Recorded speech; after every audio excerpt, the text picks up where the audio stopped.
तो भागवत की कथा महाभारत के अंतिम श्लोक से आरंभ होती है। जहां महाभारत विराम लेता है वहां भागवत आरंभ होती है। महाभारत में युद्ध है, झगड़े हैं, कलह है। जब तक जीवन के युद्ध समाप्त नहीं होते, जब तक जिंदगी का दुर्योधन समाप्त नहीं होता, दुर्योधन विकारों का नाम है, कर्कशता का नाम है, कसाई पने का नाम है। जब तक जीवन की क्रोधता समाप्त नहीं होती, ध्यान से सुनिए, मेरे पास स्टोरी टाइप की कथा नहीं है, कथा में सिद्धांत है, कथा में कुछ मूल संपदा है, उसको पकड़िए। दुर्योधन क्या है? दुर्योधन कर्कशता है, क्रोध है, लोभ है, क्रोध, ईर्षा है, राग है, द्वेष है। लेकिन जब तक जीवन के दोष समाप्त नहीं होते तब तक भागवत शुरू नहीं होती। भागवत का अर्थ है हम भगवान के तब तक नहीं बनेंगे जब तक हमारा क्रोध रूपी दुर्योधन समाप्त नहीं होगा, हमारा लोभ का दुर्योधन समाप्त नहीं होगा, तब तक हम भगवान के बन ही नहीं सकते। भागवत का मतलब है भगवान का हो जाना। आप ये कथा करा रहे हैं, इसका अर्थ आप जानते हैं? इसका अर्थ यह है कि अब संपूर्ण रूप से आप भगवान के हो गए। पहले 30% थे, 34% थे, 50% थे, 60% थे, 70% थे, हो सकता है पहले 80% थे, लेकिन अब कथा होने के तत्पश्चात आप 100% भगवान के हो गए हैं। भगवान का हो जाना ही यही भागवत की परिभाषा है। ईश्वर का हो जाना, भगवान का हो जाना, उसे ही भागवत कहते हैं। तो महाभारत में झगड़े हैं, कलह हैं, जब तक ये निबटते नहीं है, जब तक ये मिटते नहीं है, तब तक व्यक्ति भगवान का होता नहीं है। भगवान का हो जाना ही भागवत है। इसलिए जहां महाभारत पूरी होती है वहीं से भागवत आरंभ हो रही है। श्लोक कौन सा है वो जहां से भागवत है? 2 दिन तो तैयारी में निकल गए, भागवत तो अब आरंभ हो रही है, जिसका श्लोक में बोल रहा हूं। वर्णने के यदामृते कौरव संजयानाम वीरेश्वथो वीरगतिम गतेषु ब्रकोदरा विद्गदा विमर्श भगिनोर्दंडे धृतराष्ट्रपुत्रे। भागवत कथा वहां से आरंभ हो रही है जहां दुर्योधन की जंगाएं टूट गई हैं। बिल्कुल भीम ने इसके एक एक हड्डी को ढीला कर दिया है। दुशासन की शक्ति का लहू उसने ले लिया और कृष्णा के केसों को सींच दिया, द्रौपदी के केसों को, और दुर्योधन की जंगाएं टूट गई थी।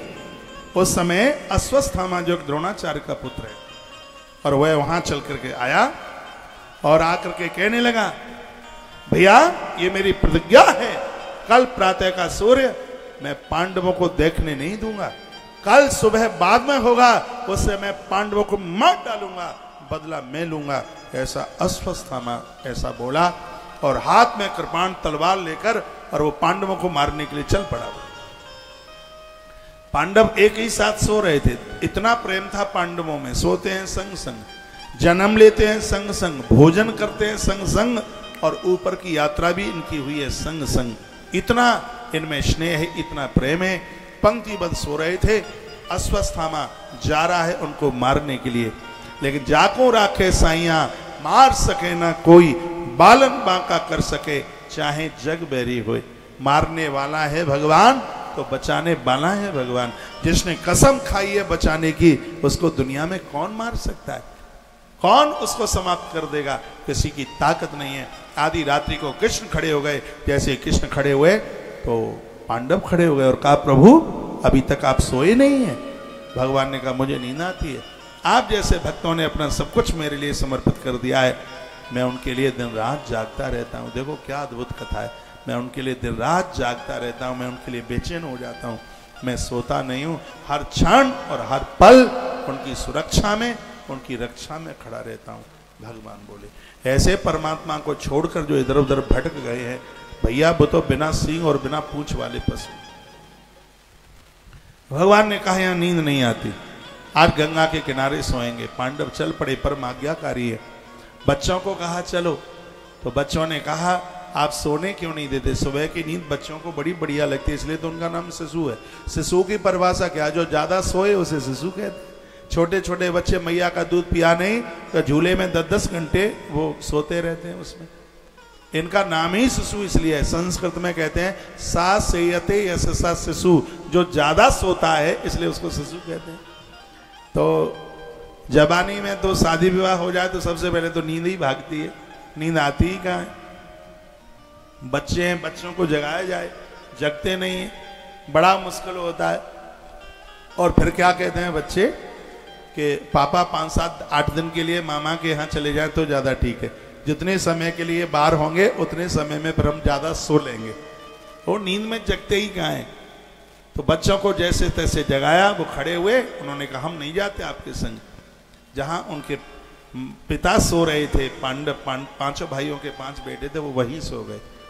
इतने में अश्वत्थामा आया चिरादे, और अश्वत्थामा ने तलवार संभाली और उसको लगा कि ये 5 पांडव सो रहे हैं, और उसने बड़ी जोर से यो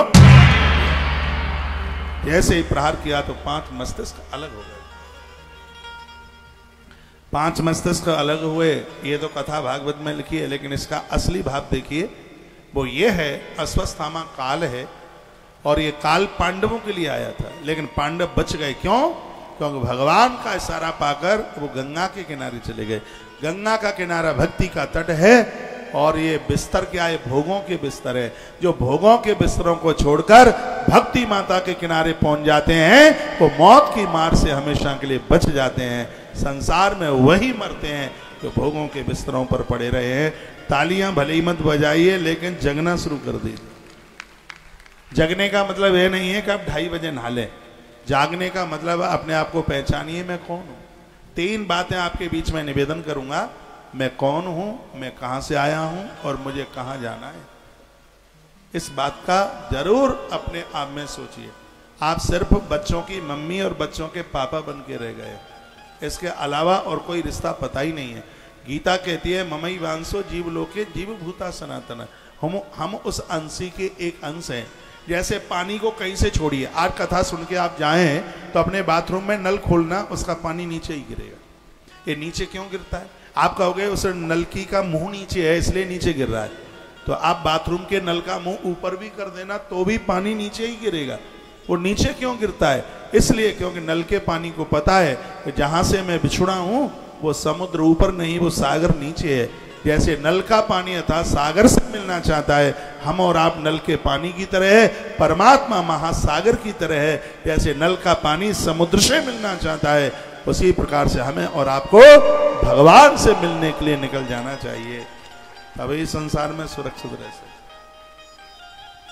पांडवों को भगवान ने बचा लिया, बच्चों की मृत्यु हो गई। उनका मस्तिष्क लेकर के अश्वत्थामा दुर्योधन के पास पहुंचा और कहा भैया मेरी प्रतिज्ञा पूरी हो गई, ये 5 पांडवों के मस्तिष्क। दुर्योधन ने कहा भीम का मस्तिष्क मुझे चाहिए। जो भीम के पुत्र का जो भारी सा मस्तिष्क था वो निकाल के दिया। एक बात और मैं आपको बोलूंगा, नाभि के नीचे का हिस्सा है ये मां के द्वारा है, और नाभि के ऊपर का जो हिस्सा है वो पिता के द्वारा है। सुनिए, कभी भी आप देखना बच्चों का मस्तिष्क है वो पिता जैसा लगता है, और बच्चों के जो पाम हैं, पामों की आकृति है वो मां जैसी लगती है। क्योंकि नाभि के नीचे का जो हिस्सा है वो मां के द्वारा है, और नाभि के ऊपर का जो हिस्सा है वह पिता के द्वारा है। इसलिए तो गणेश जी का मस्तक छेदन शंकर जी ने किया।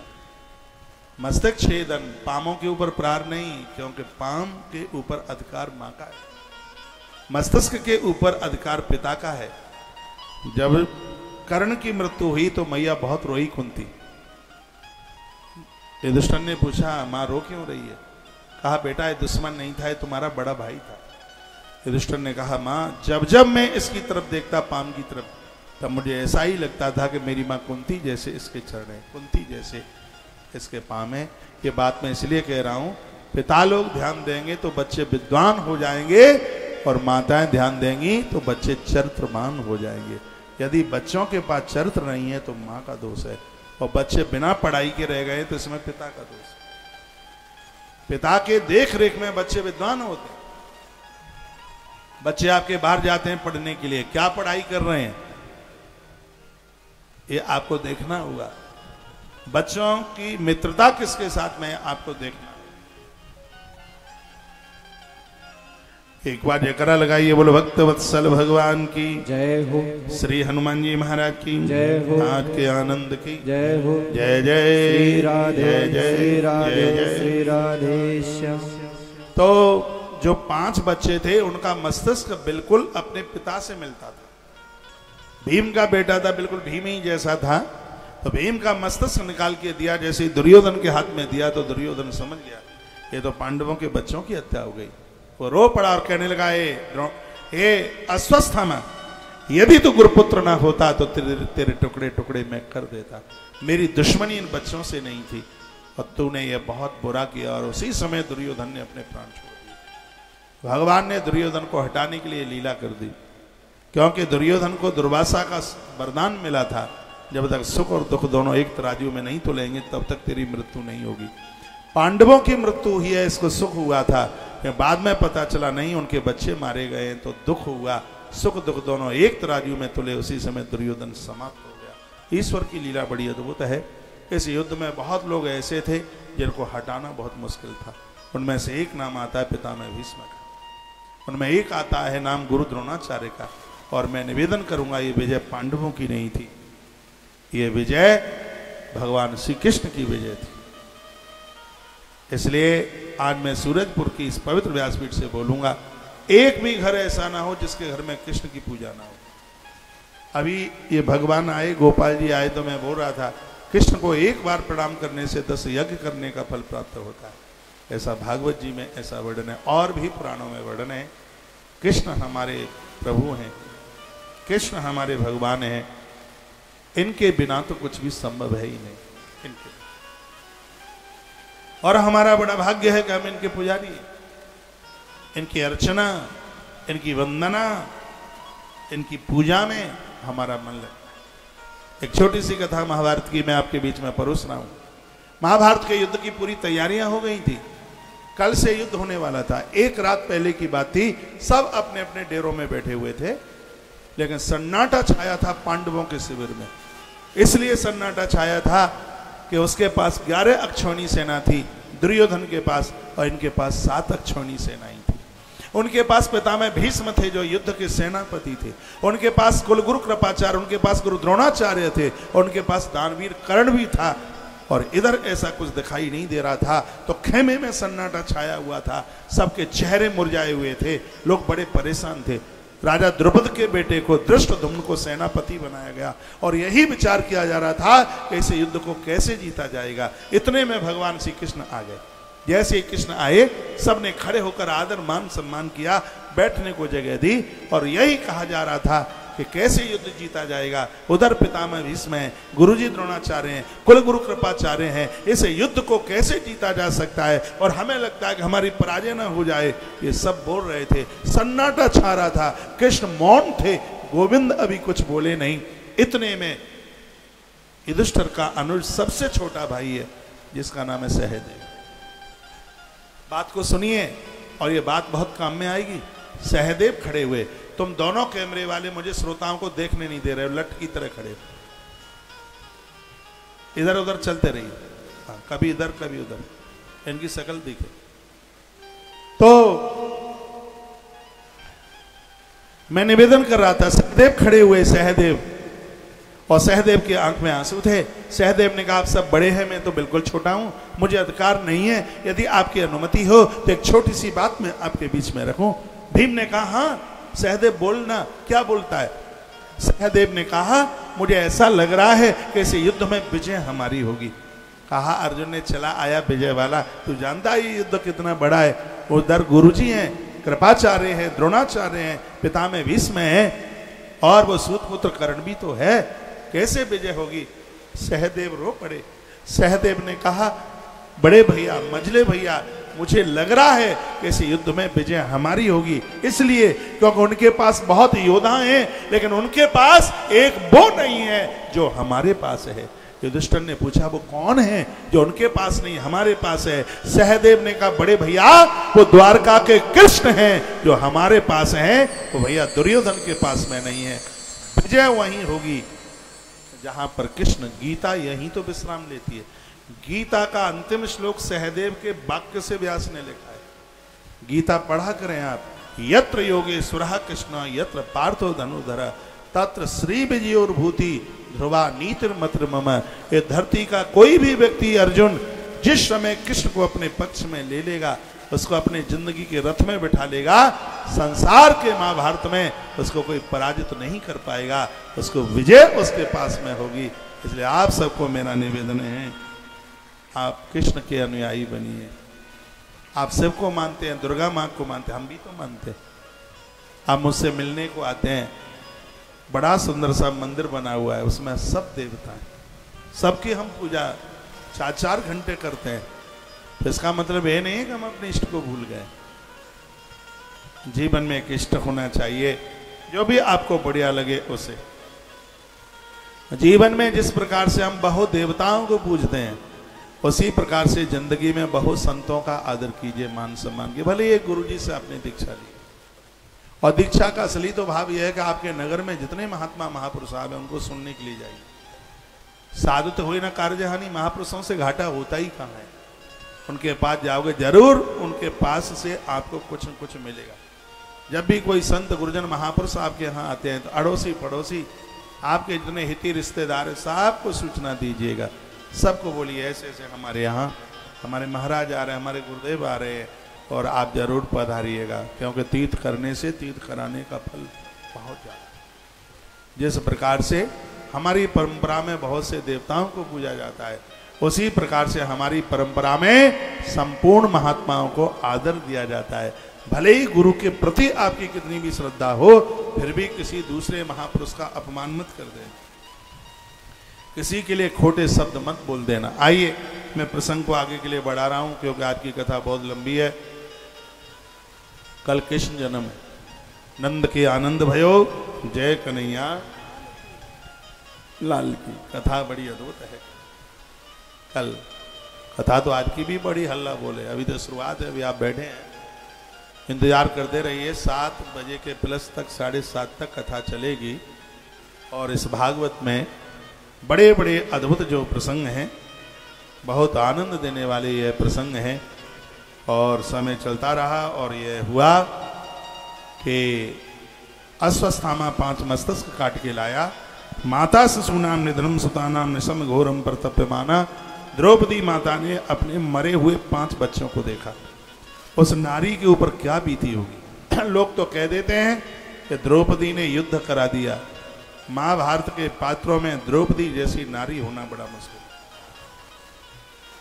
द्रौपदी को साक्षात दया कहा।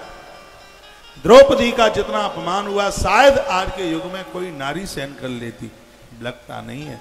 भरे दरबार में जिसके केस पकड़कर और उसको घसीट करके लाया गया हो, और भरे दरबार में जिस नारी को वैश्या कह करके बोला हो, अब आप विचार करें उस नारी के ऊपर क्या बीती होगी। उसका इतना बड़ा अपमान हुआ।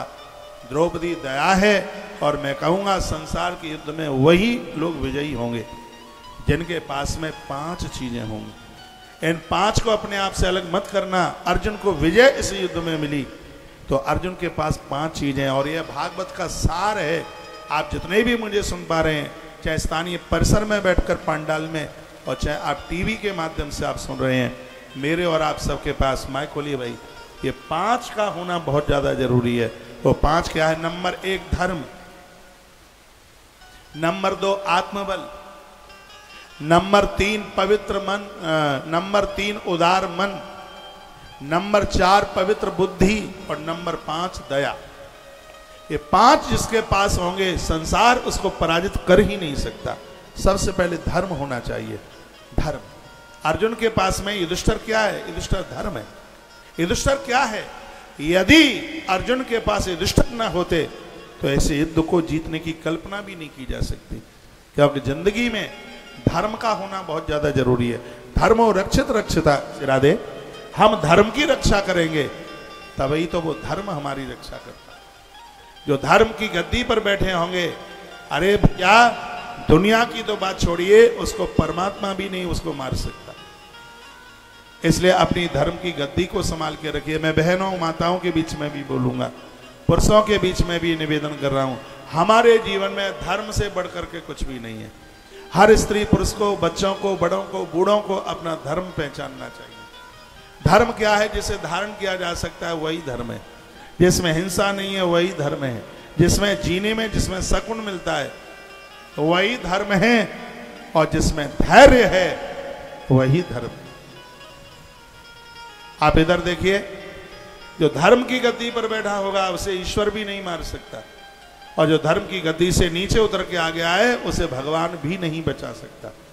ऐसी एक कथा आती है, जिस समय अर्जुन और युधिष्ठिर का घमासान, जिस समय अर्जुन और कर्ण का घमासान युद्ध हो रहा था, आज अर्जुन ने ऐसे ऐसे तीखे तीखे बाण मारे जिसमें कर्ण घायल हो गया।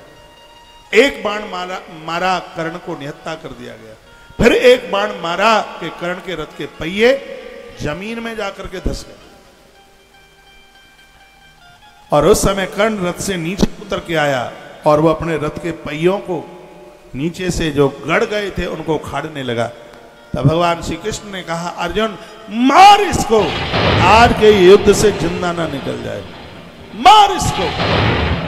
तब उस समय कर्ण ने कहा, कृष्ण मैंने सुना है कि आप धर्मावतार है, ये तुम्हारा काय का धर्म है, एक नियत्ते के ऊपर आप बाण चलवाने की बात करते हो। मैं नियत्ता खड़ा हूं और मैं रथ से नीचे खड़ा हूं और आपको लाज नहीं लगती? आप मेरे ऊपर आप बाण चलवाने की बात कर रहे हैं। कृष्ण ये तुम्हारा कहां का धर्म है? तो कृष्ण ने क्या कहा? कृष्ण ने कहा, ये धर्म, ये अपराधी, ये कर्ण, आज तुझे धर्म याद आता है?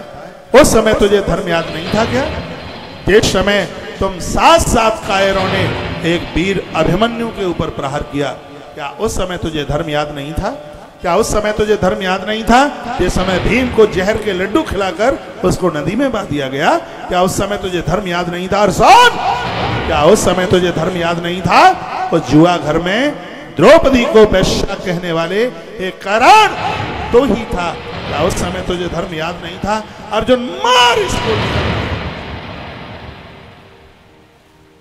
डर मत जाना, पात्र जैसे बोलेगा मुझे वैसे ही तो बोलना पड़ेगा। हाँ, कृष्ण जोर से बोले और हमारी पोजीशन बन जाए जाड़े के करेले जैसी, तो फिर कैसे काम चले? अर्जुन ने कहा, भगवान अपराध लगेगा, ये रथ से नीचे है। तब कृष्ण ने बड़ी सुंदर बात कही। कृष्ण कहते हैं, अर्जुन इस कर्ण को तू तब तक ही मार सकता है जब तक ये रथ से नीचे खड़ा है। यदि अपने रथ में बैठ गया तो तेरी तो ताकत क्या है, कर्ण को मैं भी नहीं मार सकता। अर्जुन ने कहा, ऐसा क्यों? तब भगवान श्री कृष्ण कहते हैं, इसके जो रथ की जो गद्दी है वो धर्म की गद्दी है, और मैं दुनिया के लोगों को बताना चाहता हूं, कृष्ण कहते हैं, जो कर्ण की तरह धर्म की गद्दी से उतर के नीचे आ जाते हैं, दुनिया में वो मारे जाते हैं, और जिन लोगों ने अपने धर्म की गद्दी को संभाल के रखा है उसको तो कभी कृष्ण भी नहीं मार सकता। इस कथा के माध्यम से मैं निवेदन करूंगा, प्राण जाए चले जाने देना, लेकिन अपने धर्म को मत जाने देना। धर्म यह है हम अपने देवों को न भूलें, धर्म यह है कि हम अपने माता पिता को न भूलें, धर्म यह है कि हम अपनी संस्कृति को न भूलें। यही तो धर्म है, यही युधिष्ठिर है।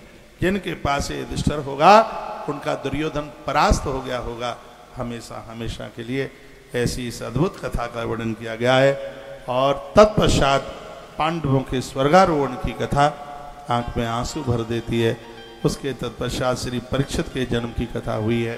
परीक्षित 66 वर्ष तक इस धरती पर रहे। परीक्षित बड़ा अद्भुत महापुरुष है। इसके पूर्व में उत्तरा के गर्भ में पड़ने वाले बच्चे के ऊपर प्रहार अश्वत्थामा ने किया। अश्वत्थामा को बांध लिया गया था, डेरों में लाया गया था। तब इसने संकल्प किया था कि मैं पांडवों के वंश में रहने नहीं दूंगा किसी को। उत्तरा के गर्भ में बच्चा पल रहा था, अभिमन्यु का बेटा, इसने बाण का प्रहार कर दिया। उत्तरा रोई और कहने लगी, पाए पाए महायोगिन देव देव जगत के देव, हे जगत के देवता मैं तेरी शरण में हूं, प्रभु मेरी रक्षा कीजिए। और भगवान उसके गर्भ में प्रवेश कर गए, मरे हुए बच्चे को जिंदा कर दिया। बाहर भगवान चल के आए, उत्तरा को भगवान ने आशीर्वाद दिया और कहा, बेटी आने वाले कलयुग में साक्षात भगवती दुर्गा के रूप में तेरी पूजा होगी, और वही अभिमन्यु की पत्नी माता उत्तरा इस कलयुग में हरियाणा में हिसार के पास में जिसका विवाह हुआ, और राजस्थान में जिसका जन्म हुआ, और जालान परिवार में, अग्रवालों में ही है जालान, और उस परिवार में उसका विवाह हुआ। पहले उसका नाम, जन्म का नाम नारायणी था, और वर्तमान समय में उसको रानी दादी सती मां के नाम से जानते। अभी भादों की अमावस्या को मां की तिथि निकली है और आज धरती पर प्रत्यक्ष रूप से मां जगदम्बा के रूप में झुंझुनू के दिव्य मंदिर में माता रानी दादी रानी सती मां पूज रही है। कभी भी आप अपने देश लौटते हैं, हरियाणा राजस्थान की तरफ आप आते हैं, इस दरबार का आप जरूर दर्शन कीजिए। रानी दादी सती मां झोली भरती है, इसकी कृपा से संतान की प्राप्ति होती है। मैंने तो बहुत जिक्र माँ के प्रति किया है, माँ के प्रति मेरी बहुत श्रद्धा है। मैंने माँ को कथा सुनाई है, मेरी बहुत श्रद्धा है माँ के प्रति। तो नाम के लिए अग्रवाल परिवार में उसने जन्म लिया है। देवी देवता कोई किसी परिवार के नहीं होते। राम यदि जाति के होते तो उनका नाम रामचंद्र नहीं, उनका नाम रामचंद्र शर्मा होता। नहीं, परशुराम जी का नाम परशुराम शर्मा और राम जी का नाम राम सिंह होता, तो वो क्षत्रिय घर में हुए थे। तो ये देवी देवता हैं, वो तो जाति बरादरी से बहुत ऊपर है। लेकिन फिर भी आप लोग बड़े भाग्यशाली हैं, क्योंकि दादी माँ रानी सती माँ अग्रवालों के घर में आकर के वो पैदा हुई, प्रकट उनकी कथा। भगवान ने उन्हें आशीर्वाद दिया। तत्पश्चात पिता में भीष्म का अंतिम संस्कार हुआ है और वह देव अपने आत्म तत्व को प्राप्त हुए। उसके तत्पश्चात परीक्षित महाराज के जन्म की जो कथा है वह बड़ी विलक्षण है। गद्दी का मालिक राज तिलक परीक्षित के माथे पर किया। पांडव स्वर्गारोहण के लिए चले गए। बद्रीनाथ क्षेत्र में उन्होंने अपने आप को समाहित कर दिया। इधर परीक्षित ने पूरे देश की प्रदक्षिणा परिक्रमा की, अपने पूर्वजों के पुरखों के बारे में सुना, उन्हें बड़ा आनंद हो रहा था। कभी आप भी अपने पुरखों के बारे में सुना करें। आपके दादा, आपके बड़दादा, आपके परदादा, उनके बारे में, उनकी जीवनी, उनका इतिहास आप जरूर सुनिएगा। आप कहाँ के हैं? बहुतों को तो पता ही नहीं होता कि हमारे पुरखे कहाँ के हैं, क्योंकि आप बताते नहीं हैं। बच्चों को बताइए, बच्चों को गोत्र बताइए, अपनी जन्मभूमि बताइए, जहाँ पुरखों का जन्म हुआ है। वो जननी जन्मभूमि शाह स्वर्गादपि गरीयसी, वो स्थान स्वर्ग से भी बढ़ करके। और वर्ष में एक आध बार उस स्थान का दर्शन जरूर कीजिएगा, जहाँ अनादि काल में, जहाँ आपके पूर्वजों की सत्ता जहाँ आज भी वहाँ गड़ी है।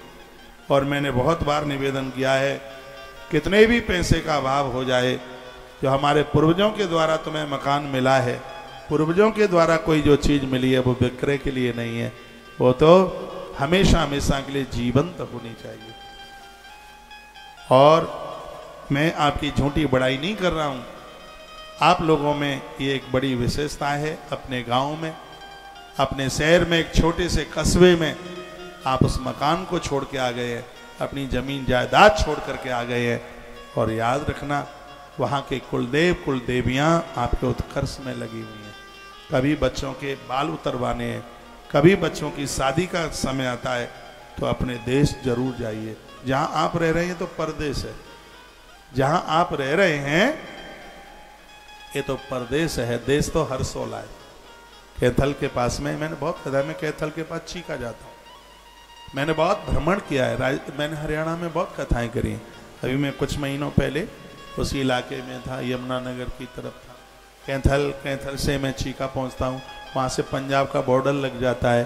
मैं पटियाला के लिए वहाँ से निकल जाता हूँ, वहाँ से। तो साल में एक आध बार आप आते जाते रहिए। कोई नहीं है वहाँ परिवार का तो क्या फर्क पड़ता है, वहाँ की माटी है, वहाँ की भूमि है। कृष्ण वृंदावन छोड़ के द्वारका चले गए, फिर भी भगवान जब तक धरा पर रहे तब तक वो वृंदावन आते रहे।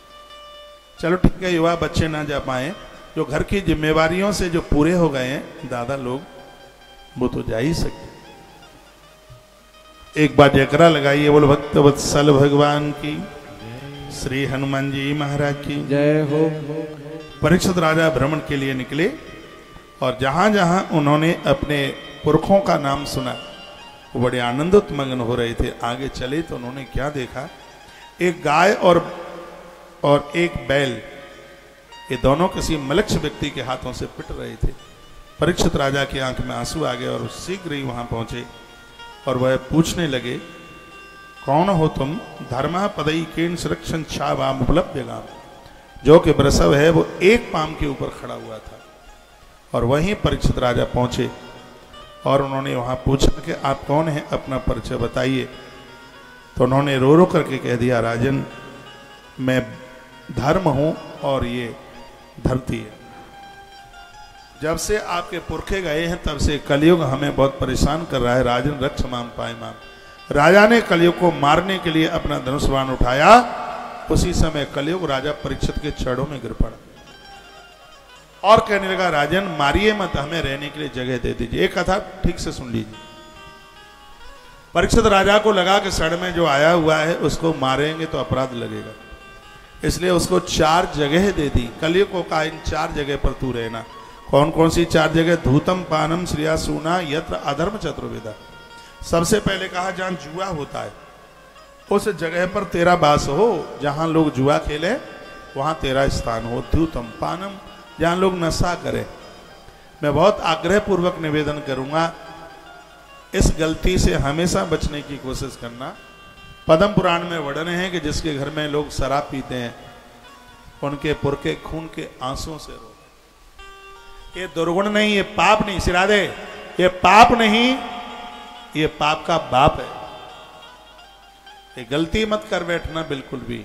यदि गलती हुई है तो आज कसम खाना, सौगंध खाना और कहना खाई सो खाई, आगे के लिए राम दुआई। धन कमाने के बहुत साधन है, शेयर बाजारी मत करना, सट्टे बाजारी मत करना। सट्टा लगाने वाले लोग फांसी लगा करके मरे, सल्फास खा करके मरे और वो रेल के सामने कट करके खत्म हो गए हैं। ये थोड़ी देर के लिए लगता है कि पैसा आया, और कभी भी ऐसे लखपति करोड़पति मत बनना। जो इन 4 चीजों के द्वारा जो धन इकट्ठा होता है ये बहुत